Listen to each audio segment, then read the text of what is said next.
Good morning, everybody. Today is Thursday, the 13th day of January 2022. My name is Heritage Adisa, market analyst at HotForex. Quickly, we check through the markets, see what the dominant sentiment is, see if the opportunities, what's going on, and how we can take advantage of these opportunities. But please, before we go, remember that this is just a communication material.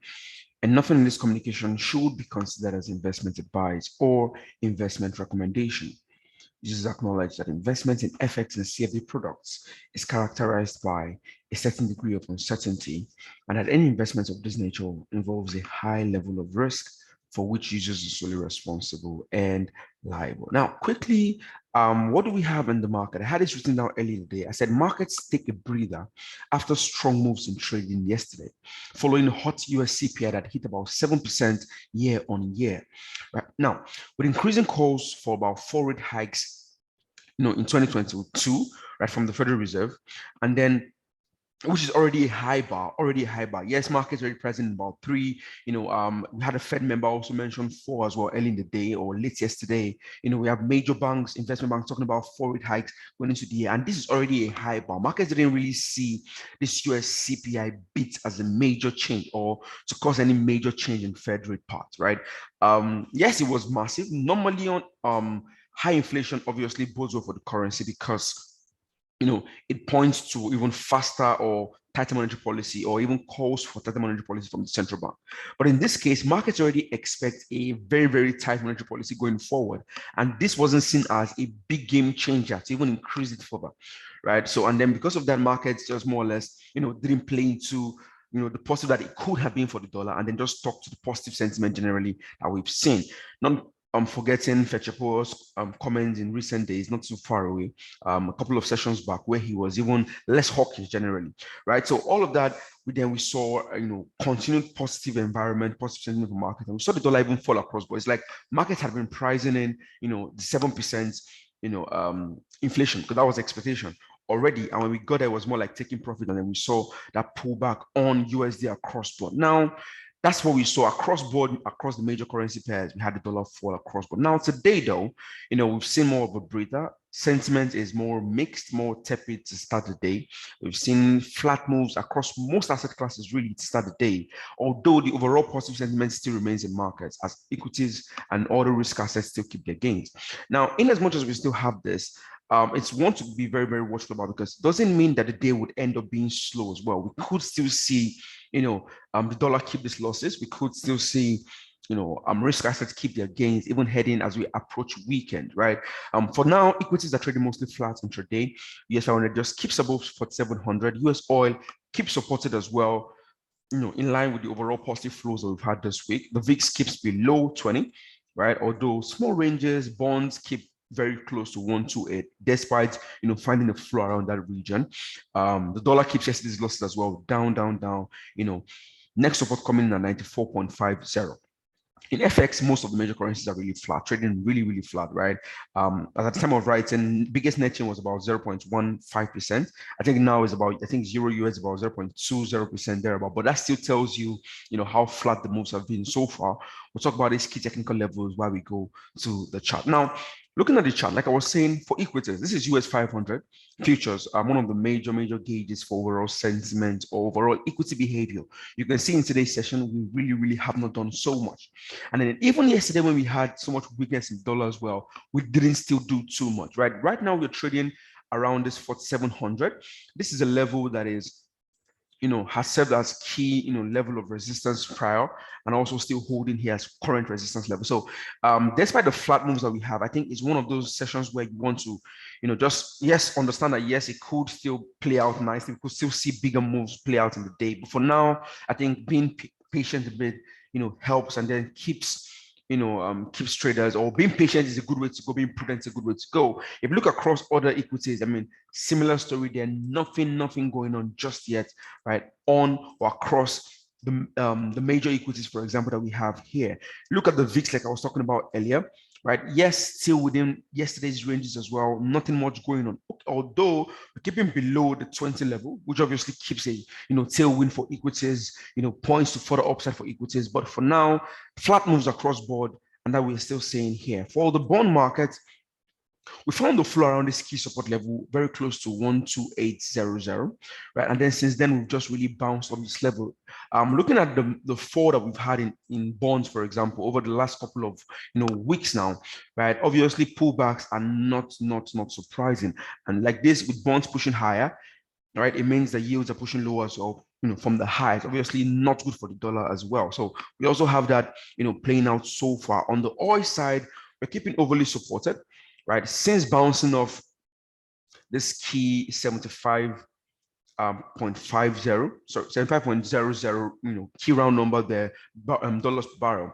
We've seen oil prices keep supported. Yes, we could talk about virus cases, still a major worry, because with China, there's still a lot of virus cases running on there, restrictions here and there. Even the US cases are also increasing. So all of these are still risks to still be very, very watchful about. But oil prices have just ignored everything and still kept pushing higher so far. Although today's session as well, today really haven't had much going for us. But keeping above, 50 moving average here, the 100 moving average here, I mean, the bias still remains very, very positive, and further upside could still be expected, especially now that we still have weakness in the USD. Crossing over to FX though, right? The pairs, the major currency pairs have been, not moving so much just yet. With exception to Euro USD starting to pick up pace, not so long from now. But generally, we've not really had much going on.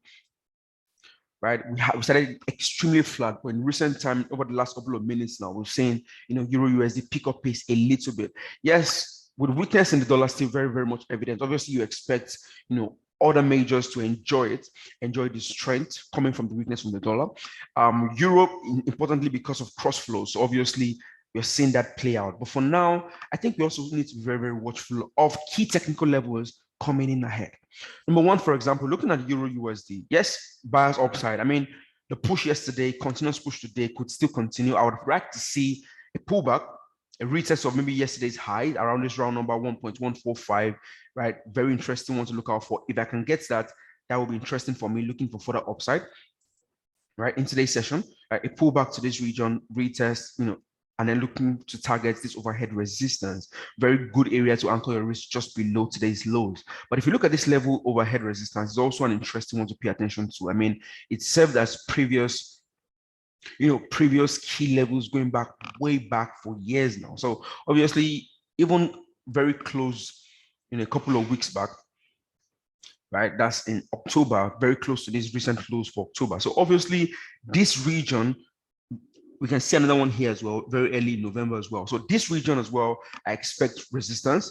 You can see the daily, 100 moving average also coming in at that area as well. So if I'm buying this at all in today's session, I would like to see a pullback to this region, entry pushing higher. But all in all, obviously this target around 1.15 is also one that I want to be very, very, very watchful about in terms of targets for this particular pair. USD CAD also an interesting one as well, right? With weakness in the USD, we have seen it push lower.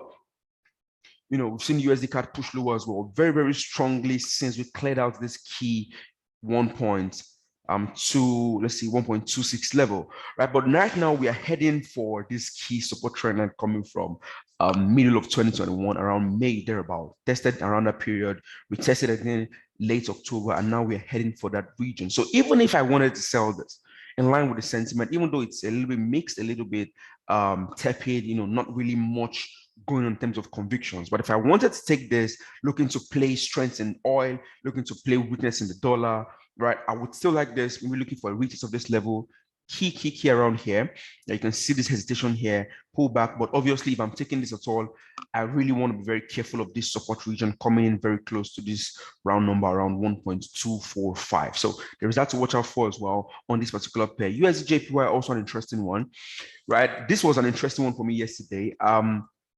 I had this on my radar. The moment the news broke out, I saw that weakness in the dollar, right? I had this trend line already marked out on USD JPY, already marked out from the lows of 10th of January, 11th of January, similarly on the 12th of January. When the news broke out from the CPI and weakness in dollar, we had that clearing out of this level, retest, clean, classic entry, breakout and retest, and then we had that push lower. Very interesting one for me yesterday. That it went down about almost 100 pips thereabout on that particular one. Super interesting for me. That would have been nice, right? If you caught that, great as well. But if you didn't, I mean, Right now, trying to sell at the lows might not be, the most prudent approach, right? Looking at this region that we're trading at currently, you can see was previous highs, right? So I don't want to be caught buying into support. I would rather prefer a pullback, maybe towards this round number. If you can get that into this session around, let's see, this is 115.00, maybe anything back to that region, although a little bit far, but I would prefer that in terms of looking to play out further weakness for the USD on that front. I'm looking at other major currency pairs for pounds USD as well. Massive upside that we've seen over the last couple of weeks, right? Even going into December, right? But right now, we're heading into key levels around here. So obviously, you want to be watchful at regions like this. Generally, right now, weakness in the dollar is still very much evident in markets. Weakness in the dollar is still very much evident in markets, so we want to be very careful. Even if you're taking that, just know that sentiment right now is a little bit mixed, tepid. Flows are not really solid. Apart from that, we're heading into weekend as well. So we've had volatile moves yesterday. Obviously, we could see pullbacks, profit taking as a play in today's session, but it doesn't mean that we are starting slow. Would mean that the end of the day would really keep slow. So we should watch out for sentiment, watch out for key technical levels, key support, key resistance levels before we look to, or while we take trades, right? In the day ahead, we are expecting US PPI. Even though I don't expect as much volatility from this as well, it could still give us, something to hold on to as well, right? Seeing the markets are now ignoring hot print, right? We could still see dollar weakness still play out, except the moves are really, really massive. Although for US data, inflation data, CPI has or carries way more weight. Apart from that, we're expecting Bernard on the wire as well. I think we said Brenna's speech. She's also going to be on the wire as well. But apart from that, I don't expect anything major on the calendar. So we're going to leave that out for now. Thank you very much. Remember, flat mode, sentiment a little bit mixed, moves are tepid. Dollar weakness is still very much evident. Strength in other currencies against the dollar is still looking very good. Key technical levels to still watch out for whilst we take our trade. Calendar is light, just PPI and Brainerd on the wire. So that's it for now. Thank you very much. If you have any questions, please do not hesitate to ask. Like we'll always do our best to try to help. Thank you. Do enjoy the rest of the trading session. Goodbye for now.